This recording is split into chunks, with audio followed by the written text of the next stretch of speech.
Salutations à tous ceux qui nous regardent, aujourd'hui nous allons déchiffrer la question de qui sera le grand vainqueur du Ballon d'Or.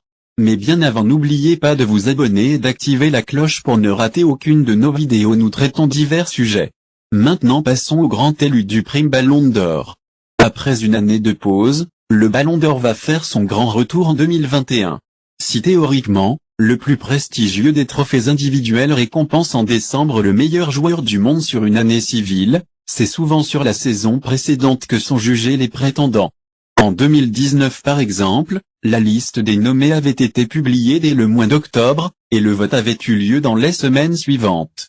Autant dire que l'exercice 2020-2021, et les grandes compétitions internationales qui viennent de s'achever, vont servir de référence. Et que certains joueurs, surtout un, ont déjà pris une belle avance. Messi, la Copa América qui pourrait faire la différence.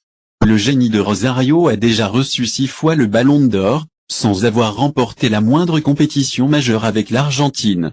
Alors maintenant que son compteur avec l'Albiceleste est débloqué, le 7e trophée semble plus qu'à sa portée. Meilleur joueur de la Copa América, meilleur buteur et meilleur passeur, Messi a enfin mis tout le monde d'accord avec le maillot de l'équipe nationale sur les épaules, et a d'ailleurs eu droit à de belles félicitations de Neymar, finaliste malheureux.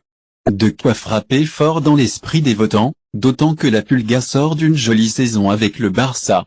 Malgré un faux départ à l'été 2020, et un début d'automne poussif, l'Argentin a terminé l'exercice 2020-2021 en club avec 38 buts, dont 30 en Liga, et 14 passes décisives. Alors oui, il n'a soulevé que la Coupe du Roi, et pas la Liga ni la Ligue des Champions. Mais le bilan est tout de même solide. Suffisamment du moins pour